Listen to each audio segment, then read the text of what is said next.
Good morning, children. Today our topic is household circuit or domestic circuit.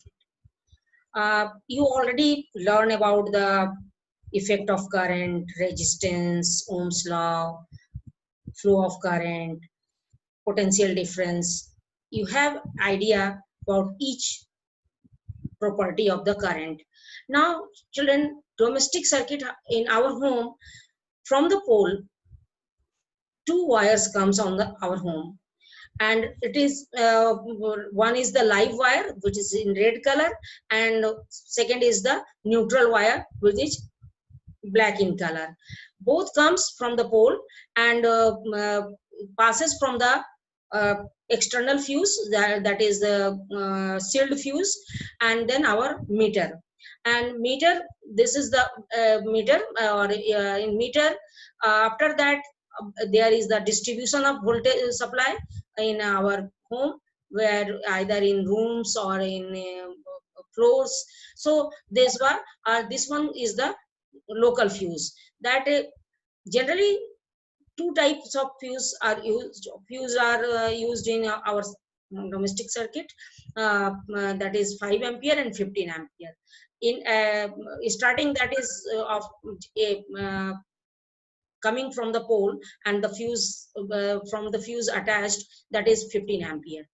बच्चों, जब ये हमारा सर्किट ये तैयार होता है, और in each room, that is the parallel, and this one is the green color neutral. आजकल तो कोई जरूरी नहीं है, ब्लू कलर का भी आ जाता है, लेकिन जनरली हमारा जो ये क्या कहोगे, स्टैंडर्डाइज्ड है कि लाइव वायर जो रेड कलर का होता है, और आपका न्यूट्रल वायर है जो ब्लैक कलर का होता है, और अर्थ वायर जो होता है वो ग्रीन कलर का होता है. लेकिन मैंने अब देखा है कहीं ब्लू कलर का भी होता है, कोई और कलर का, मटमैला कलर का भी लगा देते हैं लोग. लेकिन आपका जनरली यही 3 कलर यूज किया जाता है, और यही स्टैंडर्ड कलर है फॉर द डोमेस्टिक सर्किट. ये अर्थ वायर आजकल बहुत कम घरों में देखा जाता है. पहले तो बीच में देखा था कि कुछ घरों में क्या करते थे, नल से जोड़ देते थे, इसलिए नल में भी करंट आ जाता था. टैप जो जिसे पानी आता है, मेटल का रहता था उसमें, तो कभी घर में भी हम लोग का करंट आ जाता था.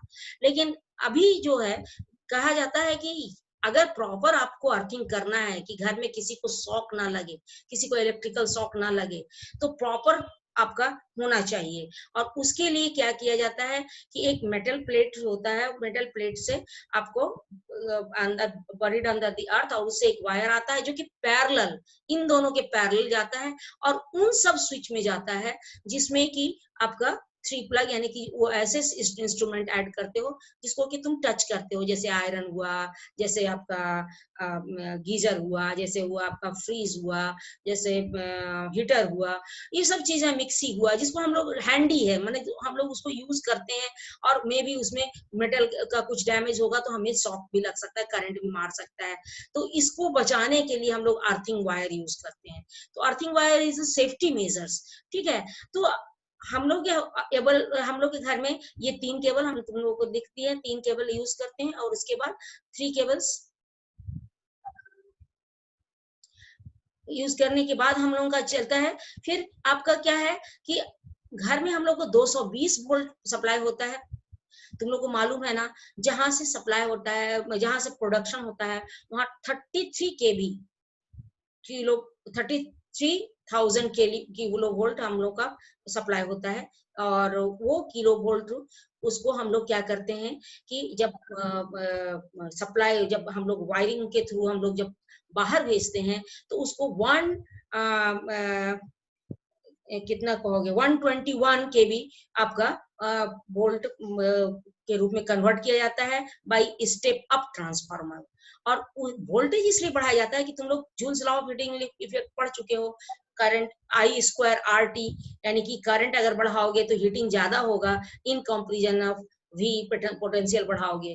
तो इसलिए क्या करते हैं हम लोग, क्या कि करंट हम लोग I स्क्वायर RT, यानी कि करंट को कम कर देते हैं और वोल्टेज को, क्योंकि पावर तो सेम प्रोडक्शन होता है, तो पावर हम लोग का सेम रहेगा, करंट और पोटेंशियल का प्रोडक्ट. तो पावर हमारा सेम सप्लाई हो रहा है, लेकिन हम लोग क्या किए कि उसको हम लोग वोल्टेज को बढ़ा के और करंट को घटा दिए. तो नेचुरली हमारा क्या हो गया, हीटिंग में करंट, इलेक्ट्रिकल एनर्जी का लॉस कम से कम हो गया.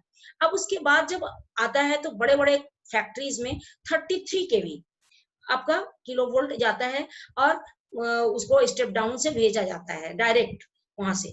अब उसके बाद और आता है तो हमारा जो लोकल ट्रांसफार्मर होता है वहां पे 11,000 वोल्ट, और छोटे छोटे फैक्ट्रीज में 11,000 वोल्ट यानी कि 11 केवी वोल्ट हम लोग को सप्लाई किया जाता है, वहां भी स्टेप डाउन किया जाता है। उसके बाद तुम देखे होगे 440 वोल्ट 440 वोल्ट, जो कि हम लोग का लोकल ट्रांसफार्मर होता है वो 440 वोल्ट का होता है, वो स्टेप डाउन करके लाया जाता है। और फिर वहां से स्टेप डाउन करके हम लोग के घर में 220 वोल्ट जाता है, सब 11 का मल्टीपल है।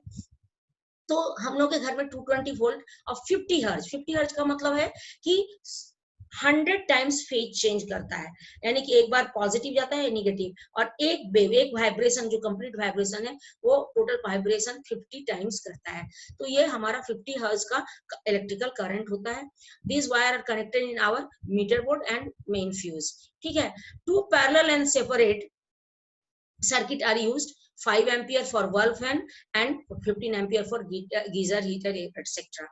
Two safety measures for domestic circuit: earth wire, which is insulation of green color, is usually connected in metal plate deep in the earth near the house, and this is safety measures of those equipments who have metallic body or frequently touched by the hand, like press, mixie, etc.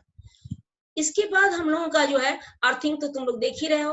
अब इसके बाद है electric fuse, ये दूसरा हमारा safety major है। हमारा दो सेफ्टी मेजर होता है, एक अर्थिंग और एक फ्यूज। तो इलेक्ट्रिक फ्यूज जो होता है ये इंपॉर्टेंट डिवाइस है और it is also safety major. It based on the principle of heating effect, यानी कि ये जैसे ही गर्म होगा ये डिस्कनेक्ट हो जाएगा। क्यों? क्योंकि इसका जो होता है ये आपका fuse made of high resistance and low melting point. Resistance high होता है और लो मेल्टिंग पॉइंट, यानी कि जैसे ही करंट पास करेगा इसमें हाई रेजिस्टेंस का गर्म होगा, और गर्म होगा तो पिघल जाएगा तो कनेक्शन टूट जाएगा, और इस तरह से हमारा प्रिवेंट करेगा fuse of circuit, prevent damage to appliances and circuit due to overloading. Overloading क्या है भाई? तो ओवरलोडिंग आप लोग का है, overloading can occur when the live wire and neutral wire comes in direct contact. पहला तो ये आप जान लो कि जब हमारा मेन स्विच में दोनों वायर टच करने लगता है तो ओवरलोडिंग, और उसके कारण बहुत डैमेज होता है, कभी कभी पूरा वायरिंग जल जाता है। क्यों?